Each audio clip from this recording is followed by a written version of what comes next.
Buenos días, hermanos, hermanas. Les saludamos como siempre en el amor de Cristo Jesús. Oramos se encuentren bendecidos en unión de la familia y aparte de eso gozando de las provisiones y la protección divina sobre cada uno de ustedes y sus familias. Esta mañana quiero tomar un tiempo para compartir con ustedes un mensaje fuera de lo que es el libro de Hebreos. Quiero tomar este tiempo para compartir de alguna manera un mensaje de ánimo, un mensaje de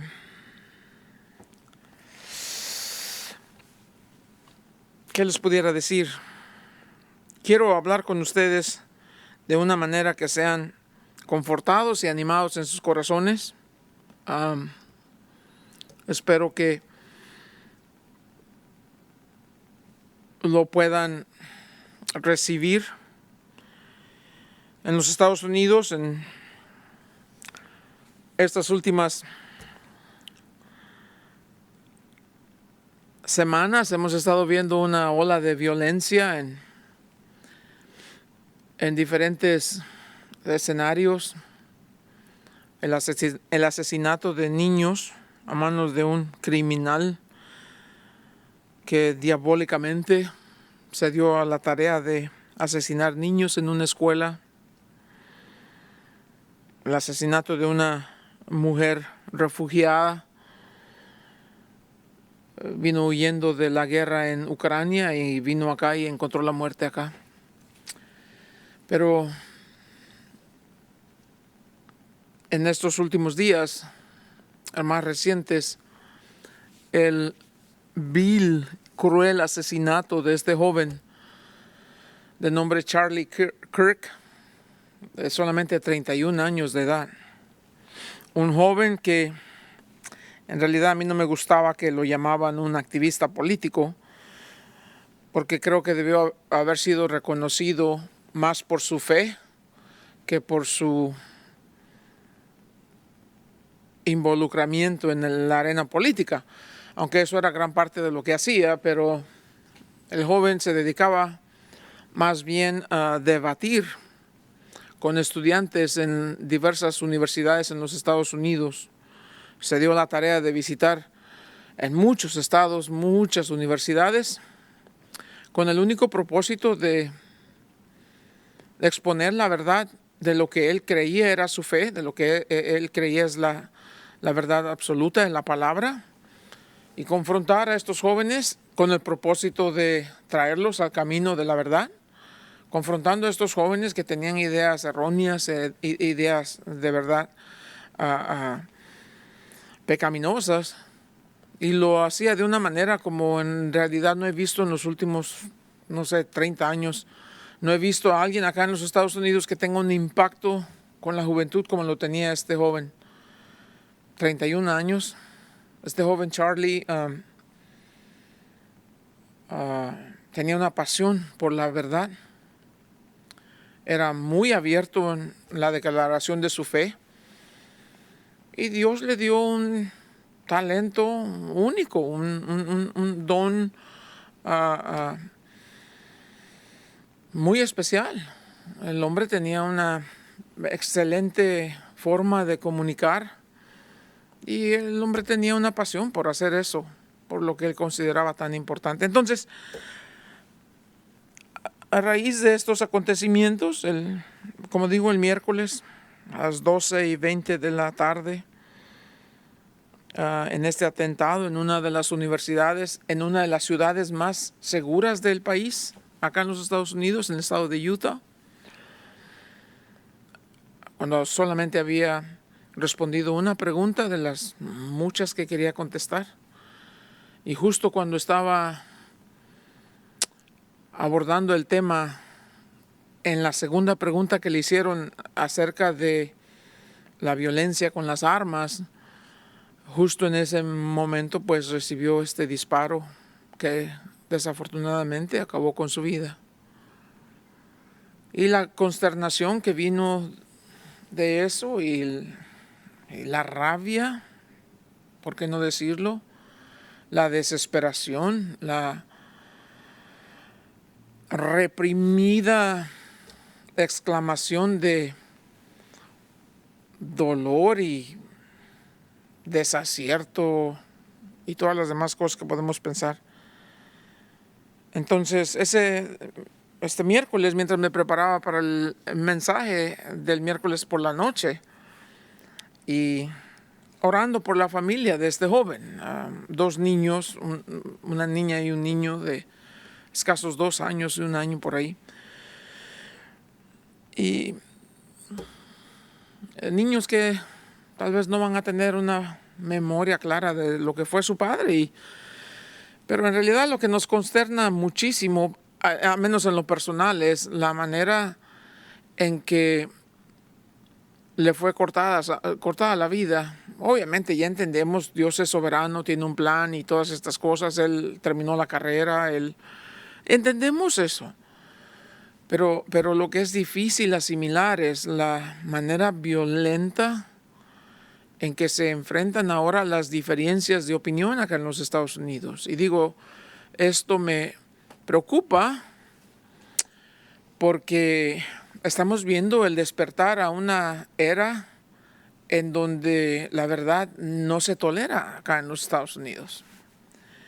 Con todo eso, dicho sea de paso, entonces quería compartir con ustedes, porque el miércoles en la noche podía ver el sentir de la gente, la tristeza.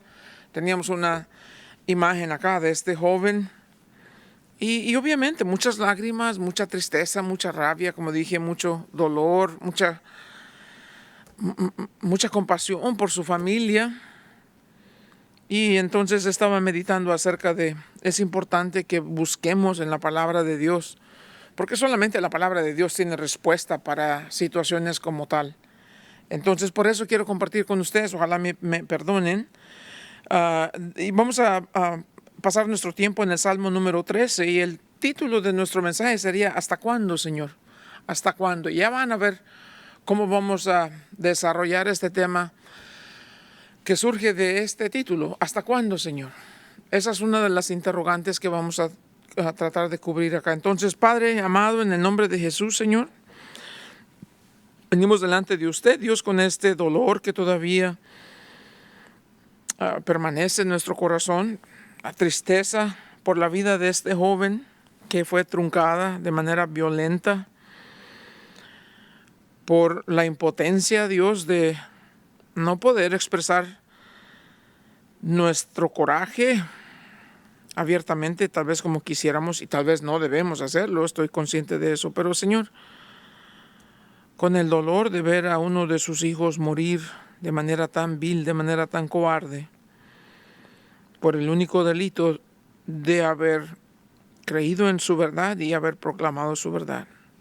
Padre, seguimos orando por la familia de Charlie, por su esposa y sus hijos, por sus padres, no sé si todavía viven, y por toda la gente, Dios, que todavía permanecen en la incertidumbre de por qué. Entonces, Señor, por favor, le pido que nos hable en este Salmo número 13 y que nos haga recordar, Dios, que sus caminos son mucho más altos que los nuestros y que usted tiene un propósito y tiene un plan y que usted va a cumplirlos al pie de la letra como usted los diseñó. Gracias, Dios, por su palabra, pues. Le pedimos que nos hable hoy en el nombre de Cristo Jesús. Amén. Entonces, ¿hasta cuándo, Señor? ¿Hasta cuándo? ¿Qué hacemos cuando Dios parece ser tan distante? ¿Qué hacemos cuando estamos ante esta situación donde la pregunta es ¿por qué? ¿Por qué? ¿Por qué? Y no hay respuesta. Estuve leyendo algunas cosas aquí, entre esas una encuesta que se hizo en los Estados Unidos por un grupo que se llama el Grupo Barna.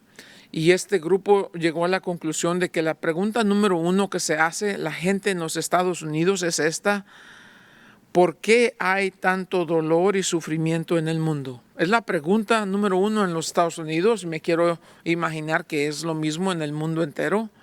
¿Por qué hay tanto dolor y sufrimiento en el mundo?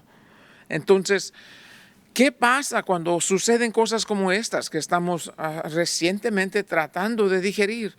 ¿Qué pasa cuando estamos confrontados con una situación que rebasa nuestro entendimiento? ¿Qué pasa cuando no tenemos cómo contestarle a nuestros niños que nos preguntan por qué? ¿Qué pasa cuando no podemos explicar cómo es que cambiamos de ser una sociedad de comprensión, de amistad, de ayuda mutua? ¿Qué pasa cuando vemos en la sociedad que en el mismo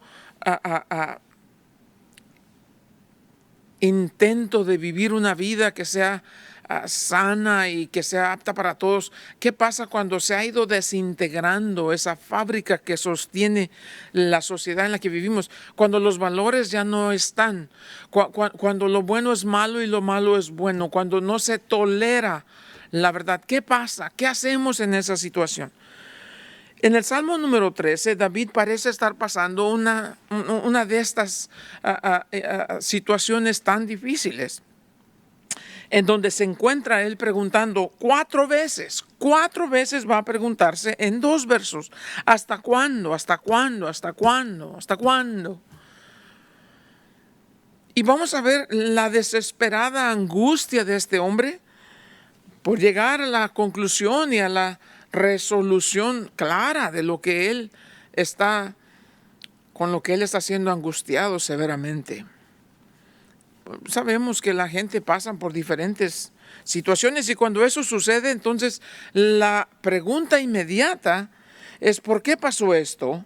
¿Por qué Dios no hizo nada al respecto? ¿Por qué Dios permitió que sucediera esto? Y creo que muchas veces todos, sin excepción de uno, todos nosotros nos encontramos en un lugar donde estamos orando continuamente, estamos leyendo la Biblia, estamos sirviendo en la iglesia, estamos tratando de caminar la vida cristiana, y aún así nos encontramos en un lugar donde a veces Dios parece tan distante. Oramos y parece ser que no nos escucha. Y entonces viene esta angustia y viene esta desesperación. ¿Por qué? Y aquí vemos de David que era un hombre de acuerdo al corazón de Dios. La Biblia así lo describe. Vemos a David que de lo profundo de su corazón clama a Dios y dice: ¿hasta cuándo? ¿Hasta cuándo? ¿Hasta cuándo? Ahora, no hay ninguna indicación aquí en estos versos o en el contexto que nos diga que David había caído en pecado. No es el caso. Pero sí encontramos que David está bajo severo ataque de parte de Saúl, quien es el rey, y lo está persiguiendo a David para matarlo.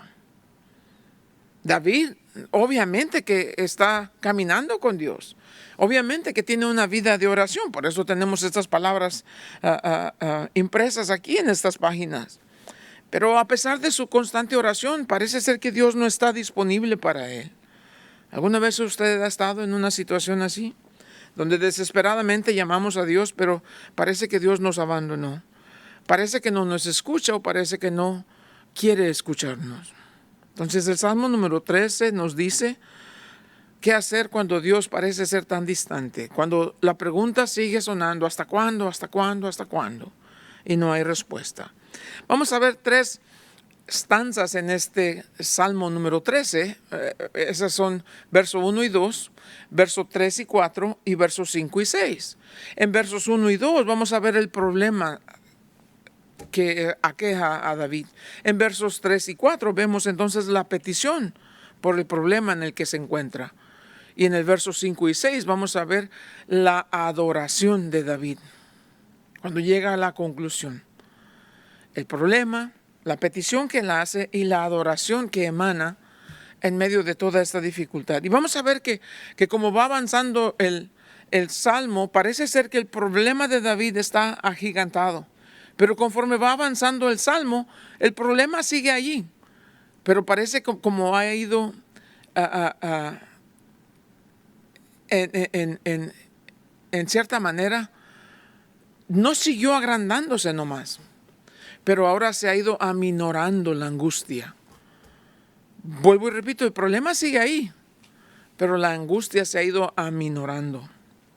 Entonces, es lo que vamos a ver en este salmo.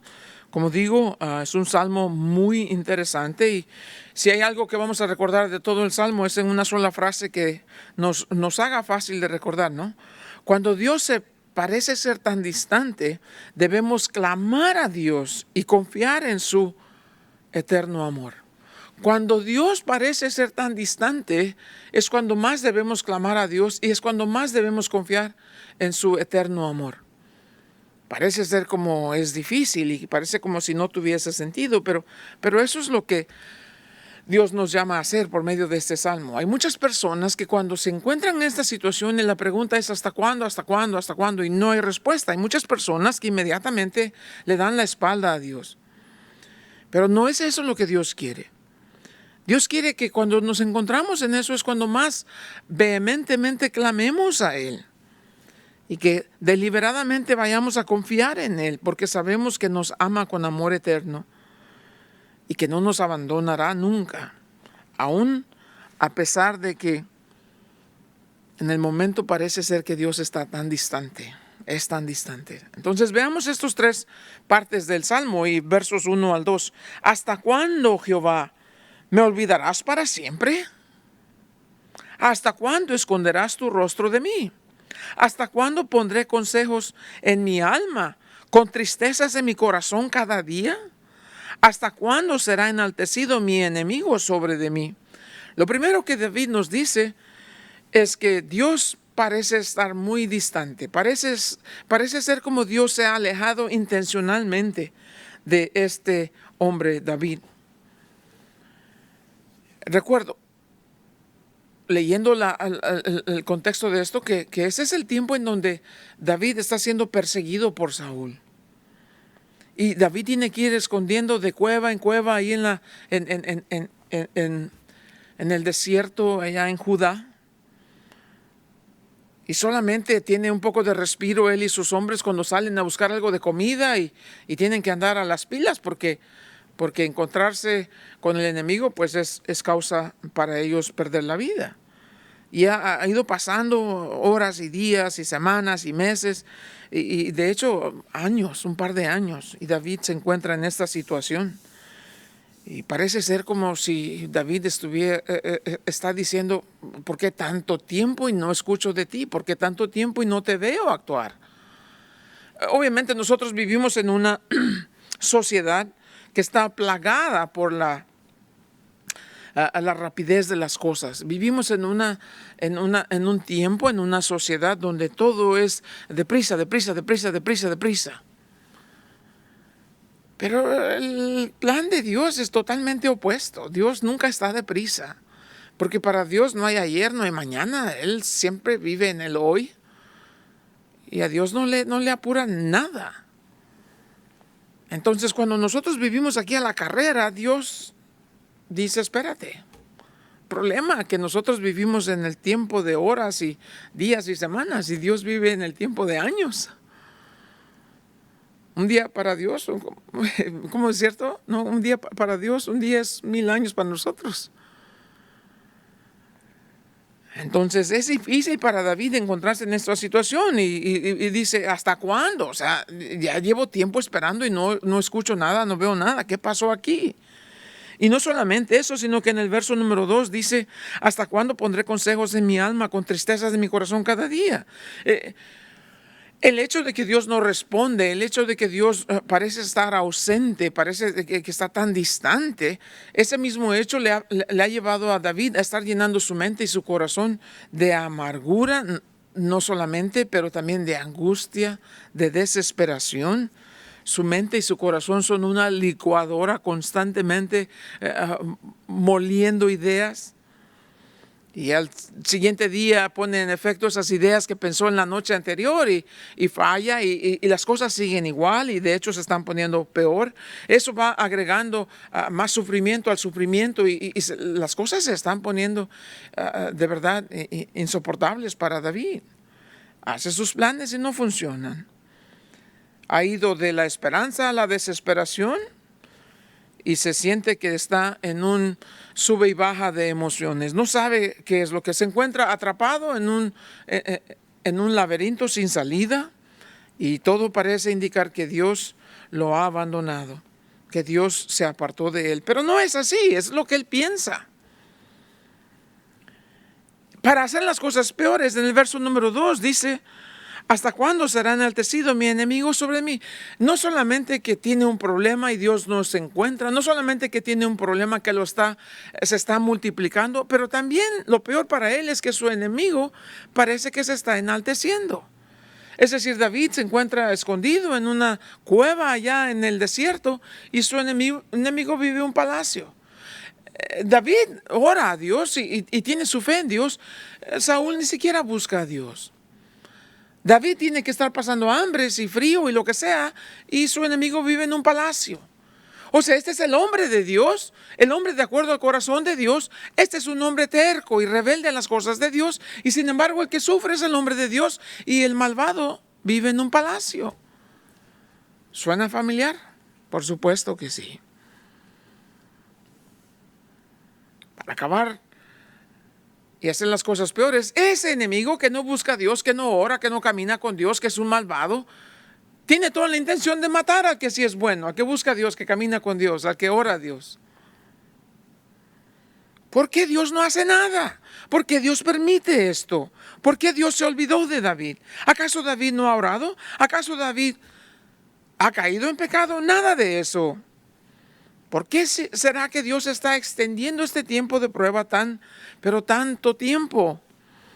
¿Y por qué será que entre más llama a Dios, entre más clama a Dios, Dios no responde? Y es así cuando tú tratas de encontrar solución a tus circunstancias, pero nada trabaja. Donde vas de la esperanza viva que tenías desde el gozo de tu caminar con el Señor a la desesperación que ahora te está enfermando físicamente. Tienes ansiedades y todas las otras cosas que vienen. Hay dos cosas importantes que debes recordar. Nunca las olvides. Número 1, Dios no se olvida de ti. En Isaías 49, verso 14 al 15, Dios da la ilustración y dice: ¿acaso se puede olvidar la madre de su hijo a quien ha dado a luz? Por supuesto que no. Dice: pero si eso fuera posible, de todos modos Dios nunca se va a olvidar de ti. Dos cosas que no debes nunca olvidar. Dios no se olvida de ti.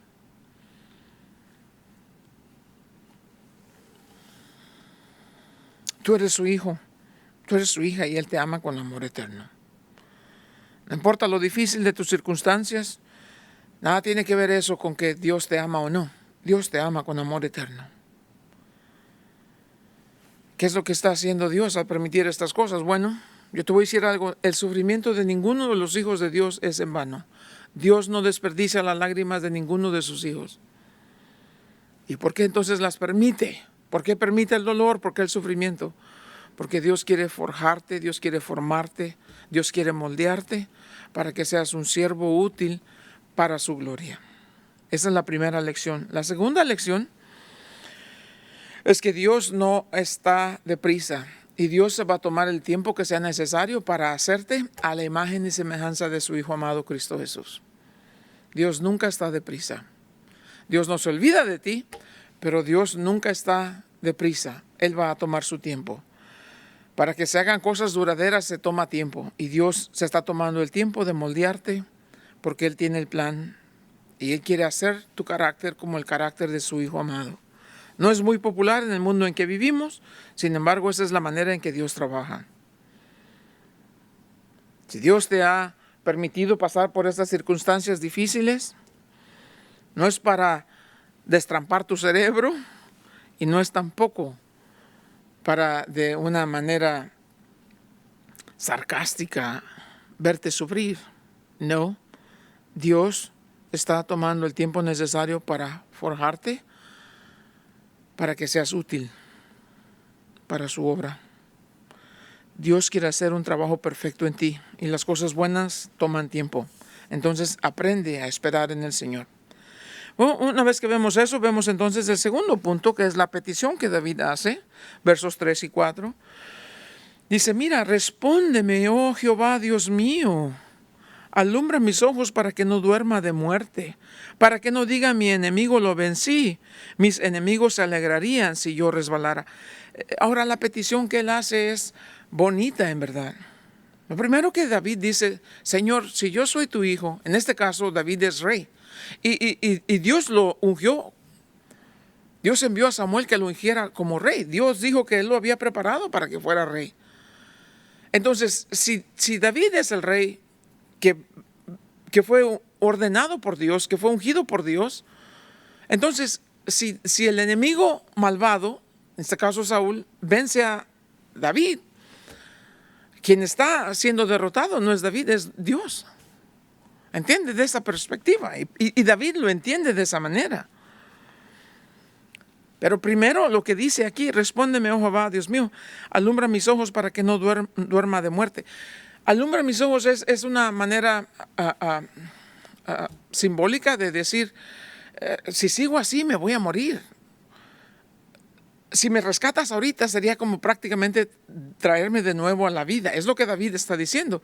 Los ojos que tienen brillo todavía es sinónimo de vida. Los ojos que se ha ido apagando es sinónimo de muerte. Entonces David dice, Señor, tú no me puedes dejar que muera, no me puedes dejar vencido aquí, porque lo que está en juego es tu honor. Eso es lo que David está diciendo. Pero es interesante que él reconozca su debilidad de que él no puede hacerlo. Si no lo hace Dios por él, él no lo puede hacer. Muchos cristianos no pueden lograr la victoria ante cualquier situación que se encuentren porque nunca han reconocido su insuficiencia. Les da vergüenza. Su orgullo no les permite reconocer su debilidad. Y mientras sigas en ese orgullo no vas a poder ver la victoria. David no hace eso. David no tiene problema en reconocer. Dice, estoy a punto de morir. Si no me ayudas tú, no lo puedo hacer. Y lo bonito que hace es, en vez de huir de Dios, ¿cuántos cristianos conoces que cuando las cosas se pusieron difíciles abandonaron la fe? David no hizo eso. David reconoce que su ayuda tiene que venir de Dios.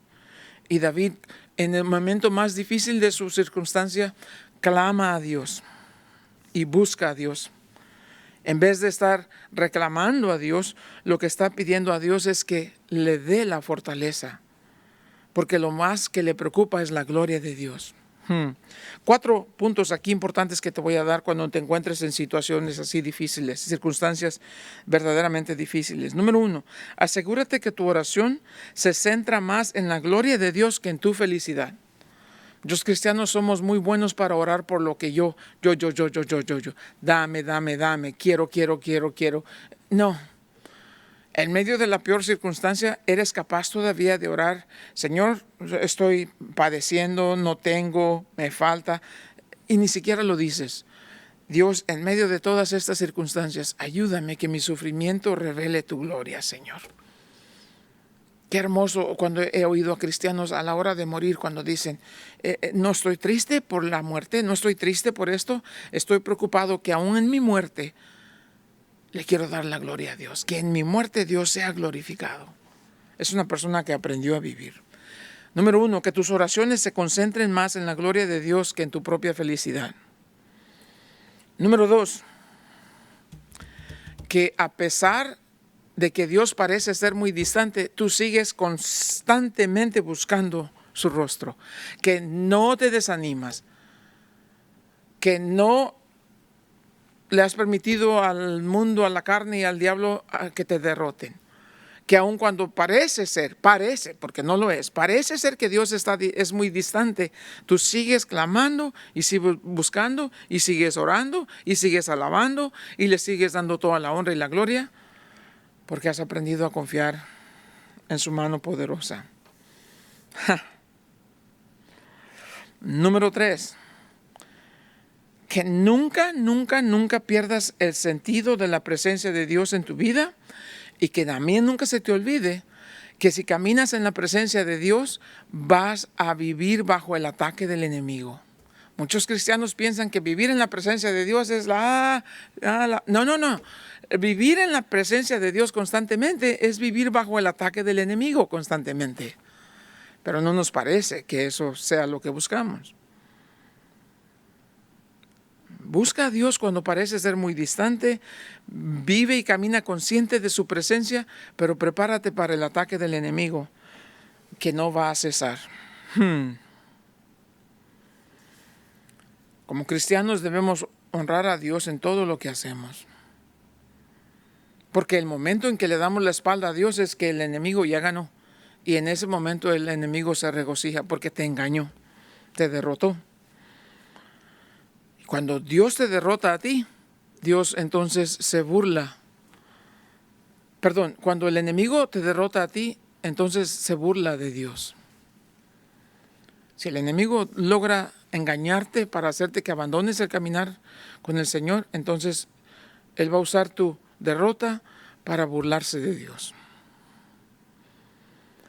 Acuérdate, si caminas con Jesús íntimamente, si caminas con el Señor en obediencia, si lo buscas porque lo amas, dos cosas debes siempre recordar. Esto es algo. La presencia continua de Cristo Jesús en ti es tu victoria. No peleas para la victoria, peleas desde la victoria. Si caminas íntimamente con Jesús, la presencia continua de Jesús en ti es tu victoria. Número 2, si padeces oposición, es porque estás sirviendo a Dios. Si padeces oposición, recuérdate que el enemigo nunca ataca a aquellos que no hacen ruido. El enemigo siempre ataca a los que le causan más problema. Número 4, Dios va a permitir que llegues al fin de tus recursos para que comiences a confiar en su provisión divina. Dios va a permitir que llegues al fin de tus recursos para que aprendas a confiar en su provisión divina. Pablo entendía muy bien esto. Era lo que dice en 2 de Corintios. Muy claro aquí Pablo como lo pone. 2 de Corintios 1 dice: porque hermanos, no queremos que ignoréis acerca de nuestra tribulación que nos sobrevino en Asia, pues fuimos abrumados sobremanera más allá de nuestras fuerzas, de tal modo que aún perdimos la esperanza de conservar la vida. Pero tuvimos en nosotros mismos sentencia de muerte, para que no confiásemos en nosotros mismos, sino en Dios que resucita a los muertos. Dios va a permitir que llegues al fin de tus recursos para que comiences a confiar en su provisión divina. A veces Dios parece ser muy distante y permite que pasemos por estos momentos difíciles para enseñarnos a renunciar a todo índice de fortaleza propia, de esfuerzo propio, y aprender a confiar en su mano de protección divina. Cualquiera sea la intensidad de la prueba que estás pasando, Dios la diseñó para hacerte que te acerques más íntimamente y aprendas a confiar en Él. Cualquiera sea la intensidad de la prueba que estás pasando, Dios la diseñó para traerte más cerca y enseñarte a confiar en Él. Si esquivas la prueba que estás pasando, si abandonas la prueba, si huyes de la prueba, entonces nunca serás una vasija digna de ser llenada con la esencia y la llenura de su presencia. David llegó a ese punto de su vida de aprender a confiar a Dios, aun cuando sus ojos estaban a punto, es lo que dice, de cerrarse. Así que los problemas de David lo llevaron a la petición que hizo, y luego termina en el verso 5 al 6 en un momento de adoración a Dios. Te digo, empieza el problema enorme y ha ido menguando. No el problema, ha ido menguando la angustia del problema. El problema sigue ahí, todavía no se resuelve, pero ha ido menguando la angustia. ¿Por qué? Porque David ha ido aprendiendo a mirar las cosas desde la perspectiva divina. Y eso es lo que él hace aquí en los versos 5 al 6. En vez de todo esto que estaba haciendo, dice, bueno, voy a cambiar la estrategia. Voy a adorar a Dios, pase lo que pase. Mira lo que dice. Mas yo en tu misericordia he confiado. Mi corazón, ve esto, He confiado, es constante, continuamente. Y luego dice, mi corazón se alegrará en tu salvación. Desde ese momento en adelante. Pero luego mira esto. Cantaré a Jehová porque me ha hecho bien. Cambió la estrategia. Todavía no ha sido rescatado del todo, pero confía en el amor de Dios y en la seguridad que viene con nuestra fe y confianza en Él. Su corazón se llenó de gozo de repente cuando comenzó a pensar en la manera en cómo Dios lo iba a rescatar. Por fe, David puede contar en la obra de Dios para rescatarlo, aunque todavía esto está en el futuro, pero ya canta como si esto ya hubiese sucedido en el pasado. Ya lo da por un hecho. De nuevo, las circunstancias no han cambiado. Desde el momento en que se sentía confundido, deprimido y olvidado por Dios, las circunstancias no han cambiado. Todavía está en una cueva escondido. Todavía Saúl lo sigue buscando para matarlo. ¿Qué fue lo que cambió? El enfoque que David le dio a su problema. Eso es lo que cambió.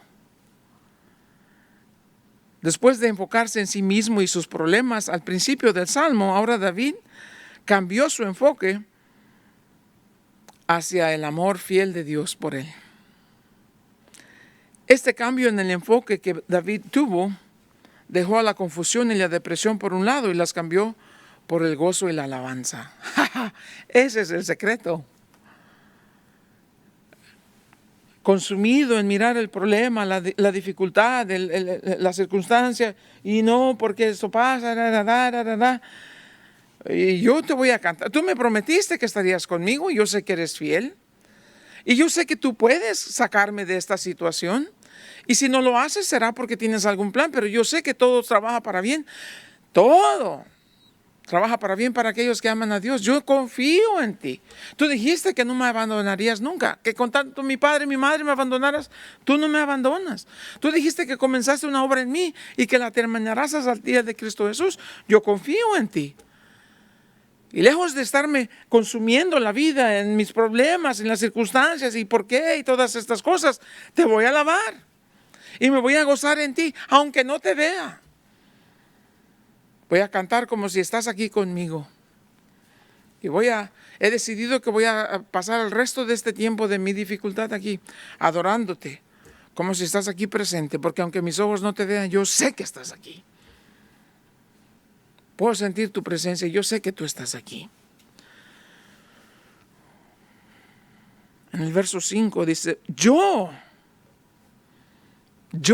esa es una deliberada elección que David tuvo que hacer, a confiar en el amor de Dios. Entonces, ¿cuál es la lección aquí, hermanos? Número 1, decide interpretar tus circunstancias por el amor de Dios. Nunca interpretes el amor de Dios por medio de tus circunstancias. Decide interpretar, esto es lo que me está pasando, pero yo sé que Dios me ama. Pero no vayas nunca a decir, si Dios me ama, ¿por qué esto me está pasando? Totalmente diferente el enfoque aquí. En tiempos de dificultad, lo primero que Satanás va a tratar de hacer es que dudes del amor de Dios por ti.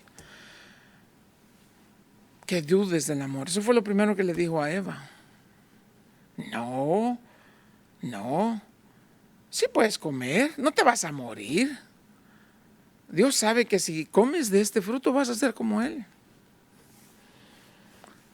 ¿Qué es lo que le decía? Si Dios te amara, no te prohibiría estas cosas. Si Dios te amara, ¿por qué te pone reglas? Tenemos que aprender a resistir la tentación.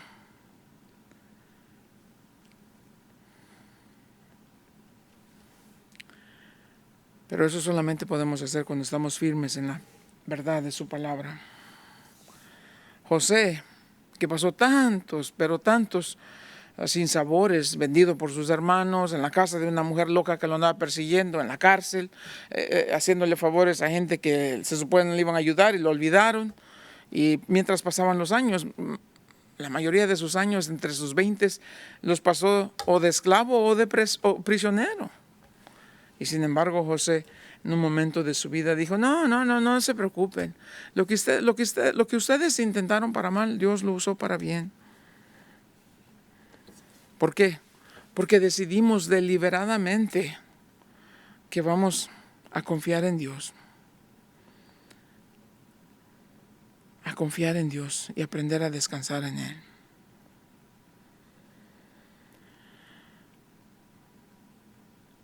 Muchas personas equivocadamente creen que deben hacer algo para ganarse el amor de Dios. No, es solamente por su gracia. El amor de Dios no se produce por ningún mérito en nuestra parte. El amor de Dios hacia nosotros es porque en su naturaleza Dios es amor.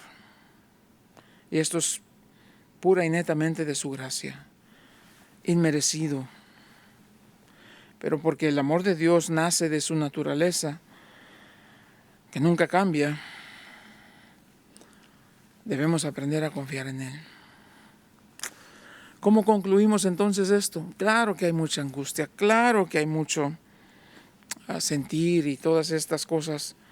¿Qué hacemos? Cuando Dios parece ser tan distante, cuando la pregunta sigue siendo ¿hasta cuándo, Señor? ¿Hasta cuándo? Entonces debemos aprender a confiar en Dios, a confiar en su eterno amor, a pesar de las circunstancias que nos rodean. David escribió en el Salmo 103, verso 11, así como los cielos son más altos que la tierra, así también su amor y su misericordia hacia aquellos que le temen. Puedes confiar en el amor de Dios, aun cuando tus circunstancias parezcan contrarias. Si Dios te está permitiendo pasar por esas dificultades, es para hacerte que aprendas a madurar y para desarrollar en ti un carácter piadoso. Sí, pero ya ha sido mucho tiempo, son meses o años. Bueno, así es como Dios trabaja. Y si Dios quiere hacer algo que dure, entonces debe tomarse su tiempo. ¿Por qué? Porque al final, el producto final va a ser mucha mejor calidad que cualquier otra imitación barata que le puedas ofrecer a Dios en tu propio esfuerzo. Si sientes que vives en un tiempo donde Dios parece ser muy distante, entonces clama a Dios con todo tu corazón. Búscalo. Clama. Aprende a confiar en Él. Aprende a confiar y descansar en su gracia, en su misericordia. Aprende a descansar en su perfecto amor, que fue supremamente demostrado por nosotros cuando aún éramos pecadores.